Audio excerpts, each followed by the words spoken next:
Hello friends, ఎలా ఉన్నారు? Welcome to my channel gold unique. ఇవాళ నేను చూపించే వీడియోలో ఇడ్లీలో చట్నీ అండి.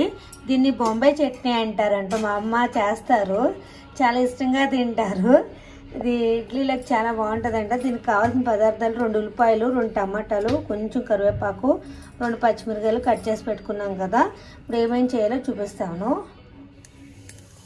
1 టేబుల్ స్పూన్ ఆయిల్ తీసుకున్నాం కదా. ఎక్కువ ఆయిల్ అవసరం ఉండదు దీనికి. దాంట్లో ఆవాలు, మినపప్పు, శనగపప్పు వేసుకున్నాము. అవి ఫ్రై అవనివ్వాలి కొంచెం గోల్డెన్ కలర్ వచ్చేలాగా. ఇవి ఫ్రై అయిపోయాయి. ఇప్పుడు కరివేపాకు, పచ్చిమిరపకాయలు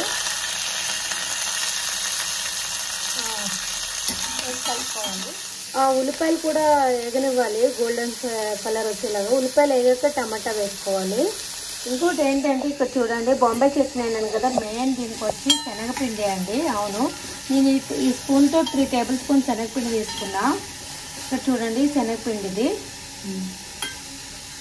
దీన్ని వాటర్ వేసి కలుపుకోవాలి. గిన్నె నిండా నీళ్ళు పోసుకోవాలంట.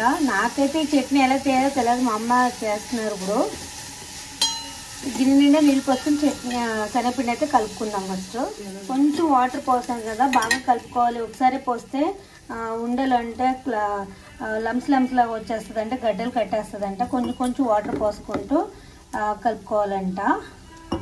ఒకసారి నీళ్ళు అయితే పోయొద్దు, మెల్లిగా కలుపుకుంటూ ఉంటే గడ్డలు కట్టుతుంది. ఉల్లిపాయలు ఫ్రై అయిపోయాయి. టమాటాలు కూడా వేసుకున్నాము. టమాటాలు కూడా కొంచెం పచ్చివాసన పోయే వరకు ఫ్రై చేసుకుంటే చాలు, ఎక్కువ ఫ్రై అవసరం లేదు.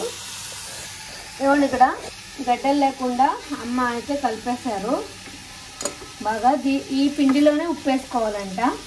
గిన్నె నిండా వాటర్ పోస్తున్నారు. చూడండి ఎంత పలుచగా, చూడండి గడ్డలు లేవు కదా, బాగా వచ్చింది కదా. దీంట్లోనే సాల్ట్ వేసుకోవాలి. సాల్ట్ టేస్ట్ చూసి వేసుకోవచ్చు.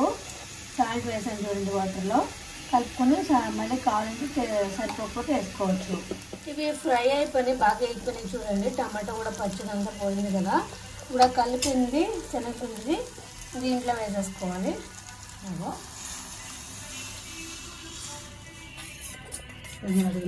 అడుగుంటే మళ్ళీ నీళ్ళు పోసుకుని కలుపుకోవాలంట.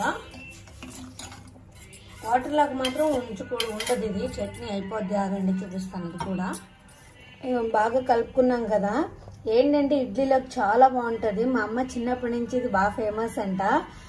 నేను తిన్నాను, ఇడ్లీలోకి చాలా బాగుంటుంది. బొంబాయి చట్నీ అంటారు ఇడ్లీ చట్నీ. యాక్చువల్లీ దీనికి పేరు ఎందుకు వచ్చిందో నాకు తెలియదు. చిన్నప్పుడు మా అమ్మ అదేంటుంది, నాకు తెలిసిన కాడి నుంచి ఈ చట్నీ పేరు బొంబాయి చట్నీ అనే వచ్చింది అనేసి. ట్రై చేయండి, చాలా బాగుంటుంది ఈ చట్నీ అయితే. చూడండి, ఇక్కడ బొంబాయి చట్నీ రెడీ అయిపోయింది కదా. ఇదిగోండి, ఇందాక వాటర్గా ఉంది కదా, ఇలా ఉంది. చాలా బాగుంటుంది నిజంగా ఇడ్లీలోకి అయితే. చాలామందికి తెలిసే ఉంటుంది అనుకుంటున్నాను ఈ చట్నీస్ అయితే. ట్రై చేయండి ఫ్రెండ్స్, మంచి చట్నీ మిస్ అవ్వద్దు. ఇడ్లీలోకి అయితే చాలా బాగుంటుంది. ఓకేనా? నా ఛానల్ ఎవరైనా ఫస్ట్ టైం చూస్తుంటే ప్లీజ్ లైక్ చేసి, షేర్ చేసి, సబ్స్క్రైబ్ చేయండి. ఈ చట్నీ మాత్రం తప్పకుండా ట్రై చేయండి. బాయ్.